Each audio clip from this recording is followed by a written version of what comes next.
Alright guys, that's Scrappy again. So I hope you're doing well and enjoying your day so far. This is why we love Call of Duty in a LAN environment. Some banger games today, including of course the two teams that will go into the Championship Sunday as the favourites. Into the winners finals go OpTic Texas and Atlanta FaZe. They got there though in rather different ways. FaZe, lots of drama in their Game 5 match up against the Subliners, especially because of what Cellium was up to, and OpTic with a phenomenal performance up against Toronto Ultra. Very much intrigued to your thoughts in the comments below. Hit the like button if you enjoy. Subscribe if you're new as always. I would greatly appreciate it. So much to get into today. There was lots of activity in the video, as we can see right about here. By the way, some teams barely made it to the venue in time because Kamala Harris was going through town, so there was a motorcade, and the Ravens boys got held up by 30 plus minutes. So I'm sure there was some concern from them as to whether they were actually going to get to the venue in time. Thankfully they did, and they played the first series of the day. This, honestly, the more I thought about it before the day began, I was like, this is going to be a banger series here between Ravens and Vegas, mainly because of this. If you guys remember when they played online, Gwyn tweeted out, "I'm the best player in the lobby," and says, "I can't believe we lost to those terrible teams, you know, lost 3-0, they're beast type thing." And then Theory, the coach, said, "You haven't accomplished anything, fix your attitude," type thing. So I thought, wow, this is going to be fantastic whatever happens here. And game one, Vegas, as I honestly thought they might, came out and delivered the business here on the Skid Row. Fellow and Clayster both go double negative here. Of course, the big standout was JoeDeceives, who somehow went 14-3. Finished the game on a 6 spree. He pretty much just sat there and collected hill time. He had well over like 3 minutes 40, I think, of hill time in this game, Purge. It was absolutely ridiculous. And he set so many records here, Purge, in this game. Highest KD like a 4.67. Obviously, least deaths in a respawn in a very long time with only 3. I think there have been lower. But, man, I remember, I think back in the day, Strongholds capture the flag in Black Ops 3. Another Black Ops 3 reference. Here we go. We're going to throw it in. Marky B used to be known on Infused for sitting all the way at the back of the map and capture the flag and just hiding there. And I'm pretty sure there was one game of capture the flag. I don't know if anyone else remembers this or if you know who they were playing at the time and can maybe find the VOD, but I think Marky B went 9-0 in a game of capture the flag back in Black Ops 3. So I think that's like 0 deaths in respawn. It obviously doesn't happen very often. Purge doesn't go far away though with 3 deaths. And look, during the online stint, I was very critical of Clay and Fellow, and I think for good reason. You listen to their comms, they didn't seem to be that involved, and I believe what I said, that they're the worst AR duo in the league online. The frustrating thing that I had watching the series is, why don't we get more LAN? And Ben JoeDeceives was popping off after this series, actually, because Vegas lost, and he was frustrated that there isn't a clear 5th best team. And I understand those frustrations. What I was frustrated about is that we don't get this every weekend. Now, okay, a LAN every weekend is a bit over the top, but the fact that we've had to deal with 5 weeks of kind of pointless online qualifiers. They're not pointless, they're obviously very important in the grand scheme of things, but they don't show the full picture of so many of these teams. Yes, the top 4 online are still going to be the top 4 on LAN, and we've seen that play out, in general at the very least, but there are some teams that just show that online cards, for various reasons, is just completely fake. And this is what Ravens showed, I think, here. This, though, I mean, I couldn't believe my eyes. Game 5, round 11, it all went all the way down to the wire here, right? Honestly, Ravens should have won the Game 4. They had their chances to do so, and it reminded me a bit of when they lost map 4 to Surge back at Major 1, that they should have won on the Invasion. They then lost the Game 5 that series. This goes round 11, another crazy round 11 between these two teams this season on Invasion. I think it was the 5-4 rounds. Ravens, I don't know what Clay was thinking, he died and they choked the rounds. The next rounds, I think Purge made a stupid play. And then again, the final rounds, man, Purge had such a good series up to this point. He had such a good map 1. And he just, for some reason, I don't know why he went this way. He could have just gone the other way, laid down here, like play a different spot. But he decides to push up and play the worst spot on the map in this position right here to throw away the life lead. Because obviously he's going to get challenged. Fellow just beams him because he's got the head glitch. I just don't know what was going through Purge's head at this point, man, and they squander the life advantage. It becomes a 3 versus 3, and all of a sudden Ravens win the final round to knock them out of the tournament. So unbelievable circumstances. Fellow clutches the 1 versus 1 in the ends, and anyone watching this series just knows, like, this is what Call of Duty is all about. You know, Game 5, round 11, 1 versus 1 on LAN in front of a crowd. The online stuff just does not come anywhere near close enough to this, and it just frustrates me that we're going to go back to 4 weeks of online matches that we know just don't mean much when it comes to how people actually perform when it comes to LAN. Clay certainly showed that today. Fellow showed that today. You listen to their comms, you know that it's a completely different team on LAN, these Ravens guys, and it's the same for some other teams as well. Yes, you've got to perform online, especially nowadays, but I'd love to live in a world where that wasn't so much the case, and we had way more LAN play than we actually do. So Gwyn, he had a bit of a response to the situation, right, because obviously with the Vegas drama coming in, I thought that he might say something, and to be fair, he did make some pretty brain-dead plays on the Rio hardpoint, but eventually they won in 5 regardless, and Clay secured a top 6 placing in now 13 different COD titles, which is a new record, passing Scump, who previously had 12 to this one. So, and even Fellow said, this is the good news here for Ravens. I think one thing that might have been checking them out, probably understandably, to be honest, is that they've been playing remotely. There were rumours quite a while ago now they had a facility in the works, and then there were rumours that, well, the facility's getting delayed, there's various problems, and I wasn't sure it was going to happen. Now their fellow says that, yeah, Legion obviously messed up the round 11, but they will have a North Carolina facility. The team will be moving there after Major 2, or whatever the case is. So that's definitely a massive step, and hopefully that helps their online play, because they're clearly a good team when push comes to shove. It's just online, they don't have any energy, and they don't really seem up for it. But yeah, Vegas, I mean, I guess more to be said on them, really. They start the series so well, then they get beaten in the Search and Destroy. They get slammed on the crouching control in about 2 seconds. Clay had a funny face after that one, which was right about here. But after all of the opportunities for Vegas, it looked like they were guaranteed nailed on top 6, but they squandered the chance, and Ravens will be the team to leapfrog loads of their competition based on this very solid result in the end. But especially the way that Purge threw away the series in the end, there's got to be questions on whether he will stay on the team, although they have, of course, showed some serious progress. This, though, was the Subliners FaZe series. I predicted Subliners to win this in 5, and that's why I'm especially frustrated with what we're going to discuss in a couple of minutes. I looked at this series, though, and I thought, you know what? Map 1, I'd probably favour FaZe. Map 3, I was favouring FaZe. Map 4, I was favouring New York. And then Map 2, I was favouring New York. And I thought, you know what? If it goes Game 5, I would take Subliners to win the invasion. I felt like they were the stronger team. They beat FaZe on that map not that long ago. So I didn't feel bad, really, about my Subliners in 5 prediction when I saw this series. But after I saw Game 1, I thought, okay, maybe I made a bit of an error here, because Drazah, who was getting slammed the other day, he came out absolutely frying this series. And all the FaZe boys played incredibly well. The first couple of maps, though, Skyz and HyDra just didn't spawn into the server, and they pretty much got slammed. Cell is a complete menace, this guy, and tomorrow, you can bet he will be shooting OpTic's body every opportunity he gets, and that is going to be fireworks from the storyline's perspective, and he's doing it here. He's shooting HyDra's body. He doesn't care, this guy, and he's going to keep doing it again and again and again. They win the Game 1 pretty comfortably. Kismet has a big map here, but surprisingly, I thought HyDra was just pretty non-existent this Game 1, given it's a Rio where the SMGs should be in full force. Doesn't happen, though. And then the Search, FaZe clearly came with a plan here, items. This is always the scary thing picking against FaZe. You can go into a tournament thinking, you know what, FaZe's Search isn't where it needs to be. They're going to be a bit vulnerable. But Tupac and those guys working on their Search over there do such a good job, and their mid-game adjustments phase today, especially in the final map of the series, were just so impressive. I don't know how many other teams, if any, have that type of reactionary play in their locker. So, yeah, Subliners get absolutely demolished on a map that I'm sure they felt very confident in here on the Terminal Search.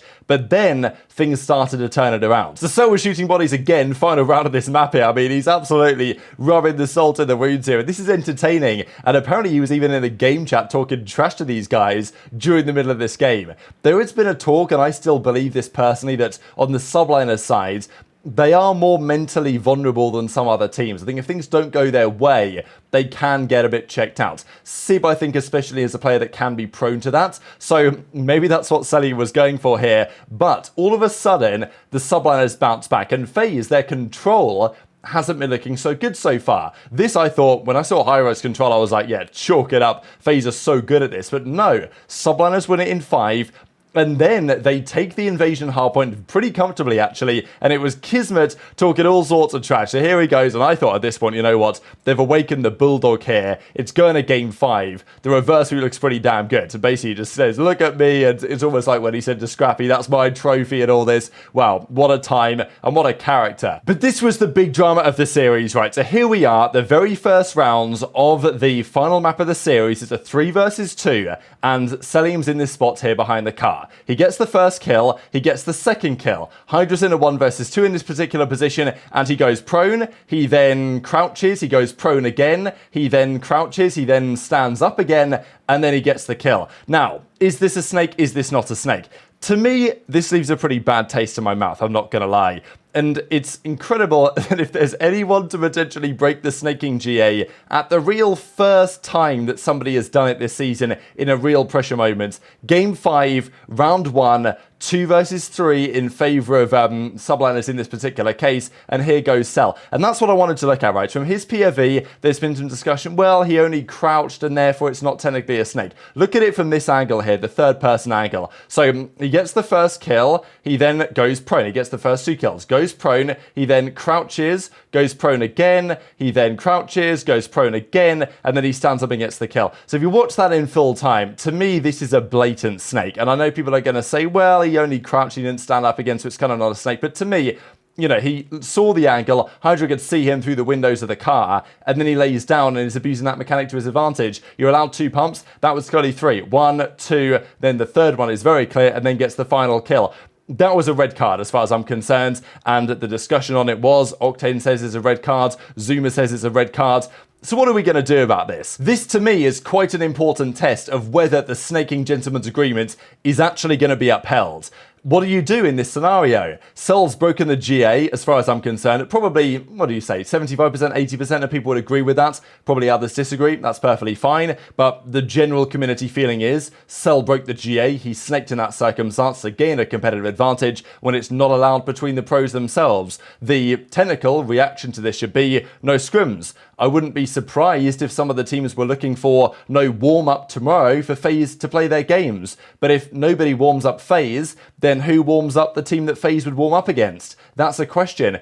Are they going to get docked scrims? I don't know. This, I think, is going to be very telling what the reaction to this is, because to me that was pretty blatant, and it's funny that it's Cellium of all people that it happens to, but just raises the question. We knew this was going to happen at some point. There come a big circumstance, someone's going to snake, and this is really the first high-profile time it's happened in a very important moment, as of course this was. So the reaction here from the pros is going to be very interesting, but still the Subliners had their opportunities to win this game, and this was incredible to me here from HyDra. They have, and they've been working on some ridiculous wallbang lineups here, the New York Subliners, and as soon as this happened, I thought, you know what, it's not exactly like the Olaf boost, you know, like if you guys know from Counter-Strike Overpass back in the day, when once that was discovered in game, it was so powerful that it really couldn't be stopped. And I did wonder how FaZe were going to adapt to it, right, because here HyDra is, Simp gets the info, and then HyDra just wallbangs all the way through this wall and gets the kill for free. But to be fair to FaZe, they adapted so well. aBeZy individually had a massive takeover in the final game of this series, and they close out in the game 5. So the top 3 placings for FaZe continue. They're now on 11 in a row. From Major 3 2022 to the present day, they've been top 3 every single time, and that is not stopping anytime soon. But that Cellium drama in that round 1 of the final Search and Destroy has left a sour taste in the mouth of many, it's got to be said. Big bounce back series though here from Drazah. Nearly 21,000 damage I thought was absolutely absurd, and Kismet had a really rough map 5 by his standards compared to what he would have liked to have seen. But we've got to talk though about this OpTic Ultra series, because the winner of this is going to play FaZe tomorrow in the winners finals, and what a series it turned out to be. This is COD on such a fun level to watch, and I saw this series, I thought, you know what, this is very interesting. Ultra would have liked their chances on Karachi and Skid Row Hardpoint for sure, but OpTic would have liked their chances on Invasion Control, probably on the Search, and certainly on the Karachi Search. So when OpTic won the game 1, pretty impressively on the Karachi Hardpoint, a map that Toronto are really good at, this I thought was a real turning point to me in the series in the way that I expected it to go. OpTic are so good at the moment. Their chemistry is on point. They have, and I've said it before and I'll say it again, they have absolutely every piece you would want to be a championship winning team. They've got the skill, no doubt about that. They've also got the LAN performances of a guy like Pred. Pred's not gone negative on LAN so far this season. I think he's gone positive every series he's played. Kenny also gets better on LAN. They've got the search and destroy power, and we're seeing that more and more on the maps that they play. Certainly on this invasion search, massively impressive to me. They've got the takeover moments from a guy like Shotzzy. The magician, I thought, was beautiful, actually, the way that Chance described him today, certainly on this map. They've got all the pieces. Like, everything about this team is the best that I've seen on OpTic in years. Whether that's enough to translate, because there are so many other great teams in this league right now, but you can't deny, I think, that this is the best roster they've put together since the Dynasty. I guess the only thing we're yet to see from them is whether they can convert that on a Championship Sunday, but they put themselves in a great position to do so. They won the Game 1, and then they dominated Ultra on the Game 2 Search and Destroy. In the last 2 series that OpTic and Ultra have played against each other, they are 18 round wins, 3 round losses against Toronto in Search and Destroy, right? They dominated them here on the Invasion. This wasn't even close. But the Game 3, I thought Invasion Control, pretty good map for OpTic. It wasn't a Karachi Control. I did wonder whether they'd square up on that, but Toronto decided to go another route. They went for an Invasion, and this was the Scrappy show map. This guy is so good. The best SMG in the game right now is probably Shotzzy. In terms of raw impact and ability, I'm going to say it's Shotzzy right now. There's other candidates you could go for, but man, Shotzzy was impressive today. From an AR side, it's got to be Scrap. I think it's honestly a no-brainer. Like, his performance today was ridiculous. I don't know if that's what he said as well to Dashy after this series and saying, damn, you let me drop 44 in your head or whatever, but he dropped 44 kills here, tying the control record this season on the Invasion Control, arguably single-handedly at times, shutting down the attack of OpTic. And then it went to a Skid Row hardpoint where Toronto are also very good, and they beat OpTic pretty handily on this the other day. But again, OpTic, they go down early on. They have a pretty big deficit here, but it's one man that makes the play, and this will go down. If they win this tournament, OpTic, as probably the player of the tournament, it's certainly right up there. This is a massively important moment here. This rotation to P2. OpTic have got back into it a bit on P1, but if Shotzzy dies here, the game is basically over. Shotzzy gets one, finesses his way out of the window here onto the balcony, onto the ledge, and they kind of know he's here, but they can't afford to really challenge him, so he stays alive. He's biding his time. Dashy calls in the spree, which obviously helps Shotzzy stay alive as well. Then Shotzzy pounces at the perfect moment, kills Scrap, repositions, gets the kill on Envoy as well, who got fried this series, by the way. For some reason, when Envoy plays OpTic lately, it's like he's still playing for the green wall, because he has been getting cooked both times they've played. But what a turnaround. Shotzzy was 4 in 16, into the game 19 in 22. That was a key catalyst. And then they brought that going forward as well. Shotzzy makes a great play in this moment. Pred then makes a great play going forward. And from down almost 100, they bring it back to win 250 to 200. Like, unbelievable stretch that OpTic had on the backside. They won 200 to 50 on the final few rotations. Putting Ultra in the complete blender, and of course, setting up tomorrow the grand finals rematch between these two. Of course, Drazah versus Kenny. Man, what a series that's going to be. Of course, we'll discuss tomorrow who's favoured in that series, how it might potentially go. But I did think a really emphatic performance here today from OpTic to get to that point, and that actually confirms OpTic with back-to-back top 3s to start the season for the first time since the Dynasty. They've not had back-to-back top 3s since Advanced Warfare at the start of the year. They've done back-to-back top 3s, of course, but for the first 2 events of the season to finish top 3 in both of them, they've not done that since 9 years ago when they had rather a lot of success in that particular season. These were the overall numbers. Shotzzy 0.96, that again does not tell the picture, but it's just like, you look at this scoreboard, it's basically perfect what you want to see from OpTic, and loads of these numbers, of course, in terms of Shotzzy's impact,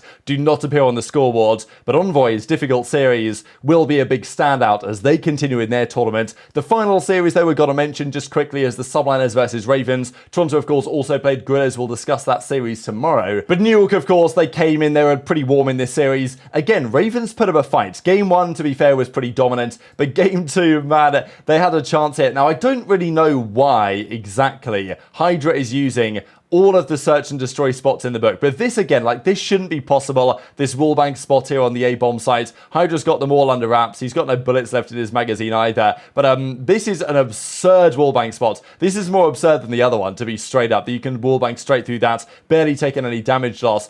This is one of those things you'd thought you might have saved for champs, right? Let's be real. But maybe the theory is some subliners that the map is broken, because I think this might break the map. And for the rest of the weekends, other teams are going to have to try and pull this out. They've got to be learning this lineup today to use it for the rest of the weekends. Teams might start banning it as well for the Championship Sunday, but also it's possible this is the last tournament we get with Invasion, Search and Destroy. Next tournament, next major, Vista, Departures, there's other options. Or maybe New York thought, you know what, this is going to break the map, but, you know, it's going to get removed. Maybe there's some counters to this, but I think it's kind of remarkable using it now rather than saving it for a later date, especially against Ravens. I thought it was pretty funny, but good that we did use it really, because Ravens actually took this to around 11 thanks to Fellow, who again is just such a different player when it comes to a LAN environment, right? But he gets the first 2 kills in this round here. His teammate TJ, who had a shocking series, really then goes down, and Fellow clutches a ridiculous 1 versus 2 to set up the round 11 here. Here comes Fellow with the Chal. He takes down Skyz, or takes down Kismet, then he re-chals Skyz with a few seconds on the clock and absolutely beams him off the head glitch there. The round 11 was so brutal, unfortunately, for the Ravens, because Fellow get a kill streak here.